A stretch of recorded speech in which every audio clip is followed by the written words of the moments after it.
Bonjour à tous, j'espère que vous allez bien. Dans cette vidéo, nous allons traiter de la partie budget de la phase Project Planning. Donc, pour rappel, la phase Project Planning est la phase qui suit immédiatement la phase Initiation. Donc, le budget constitue ce que l'on appelle un success criteria. Donc, il s'agit d'une métrique qui permet de mesurer le succès du projet. Nous avons ce que nous appelons les budget items, donc les éléments qui constituent ce budget. Tout d'abord, nous avons le resource cost rate. Donc, c'est tous les éléments qui constituent donc de ressources qui vont contribuer au budget. Donc, tout ce qu'on est susceptible, donc le temps que nous payons pour les consultants, par exemple, qui interviennent dans le projet, les outils qu'il faut acheter pour pouvoir réaliser le projet, et ainsi de suite. Nous avons ce que nous appelons des contingency budgets. Donc tout ce qui est contingency budget, c'est tout ce qui permet de faire face aux imprévus. Donc c'est un budget qui est réservé à des imprévus, des situations exceptionnelles. Et nous avons une réserve budget. Donc la réserve ou encore buffer qui avait été vue donc dans la vidéo précédente qui concernait donc les estimations. Tout ce qui est buffer, donc ça permet de mettre un tampon au niveau du budget.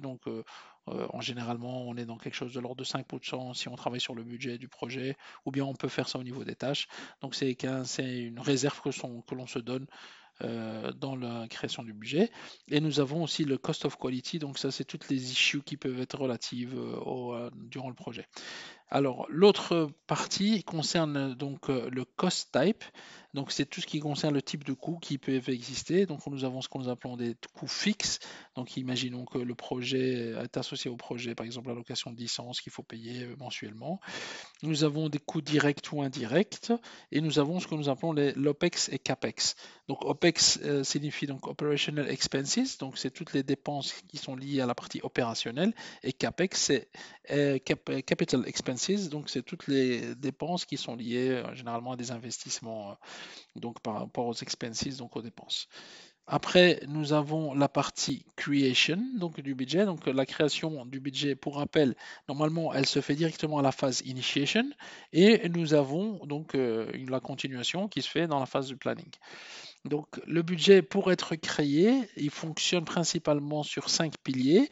Nous avons la partie historical, donc qui consiste à utiliser ce qui a été initialement fait dans les projets précédents ou historiques, et donc on récupère les données pour construire le budget actuel.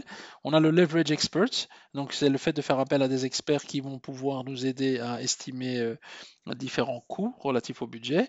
On a la bottom-up analysis. Donc la bottom-up, ça veut dire que nous allons prendre le work breakdown structure, tel que vu dans les vidéos précédentes, donc la décomposition du projet, et on va partir de toutes les tâches les plus basses pour remonter vers les milestones en estimant le coût relatif à chacune des tâches. Nous avons donc une partie accuracy qui signifie qu'il est impératif de faire des doubles ou triples validations pour s'assurer de la pertinence du budget. Et nous construisons à partir de ce moment-là ce qu'on appelle une baseline. Donc c'est vraiment la baseline constitue le point de base qui pourrait être redéfini plus tard au niveau de la maintenance. Après, nous avons donc le budget maintaining. Donc, une fois que le projet est en cours pour le maintien du budget, nous avons trois types d'approches. Nous avons le milestone control. Donc, ça veut dire qu'à chaque milestone, nous faisons une évaluation pour voir si nous sommes toujours en cohérence avec ce qui avait été défini par rapport à la baseline. Nous avons donc aussi le boundaries limits. Donc, il s'agit de limites que nous mettons durant tout le monitoring dans le projet des budgets.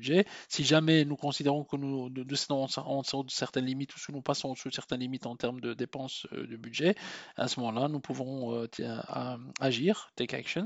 Et nous avons ce que nous appelons le cost control. Donc le cost control consiste à identifier d'éventuels éléments qui pourraient influencer le budget, de faire toute l'analyse d'impact et de faire des take actions, donc de prendre des actions par rapport à cela.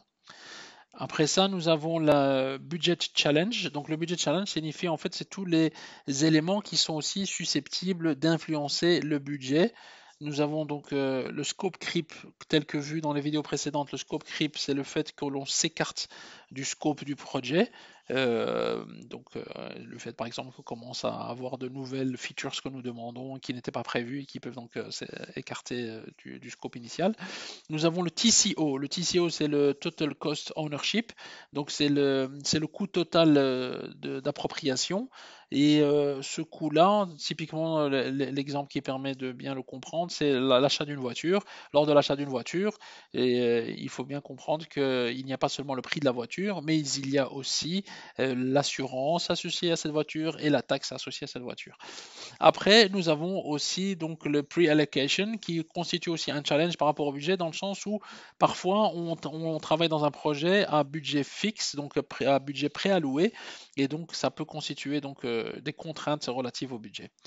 Nous avons après cela donc tout ce qui concerne le procurement, le life cycle du procurement. Donc le procurement, c'est tout ce qui constitue donc le fait des achats relatifs au projet. Et il y a un life cycle qui est associé au procurement. Le point de départ du life cycle, c'est l'initiation. Donc à l'initiation, donc on va essayer d'identifier ce que nous avons besoin d'acheter. Et pour ce faire, nous utilisons un document qui s'appelle le NDA et qui est le Non-Disclosure Agreement. Donc typiquement, imaginons que donc, nous voulions construire une nouvelle application et que pour ce faire, nous avons besoin de développeurs particuliers. Et pour un peu voir le type de développeur que nous avons besoin, nous allons devoir leur parler du projet et nous souhaitons garder une certaine discrétion relative au projet, donc nous allons leur faire signer un NDA. Après ça, nous avons la partie sélection qui permet donc de sélectionner le prestataire que nous allons utiliser dans le cadre du projet. Et pour ça, nous allons faire un RFP, Request for Proposal, donc ce qui constitue un appel d'offres pour sélectionner donc le prestataire avec lequel nous comptons travailler.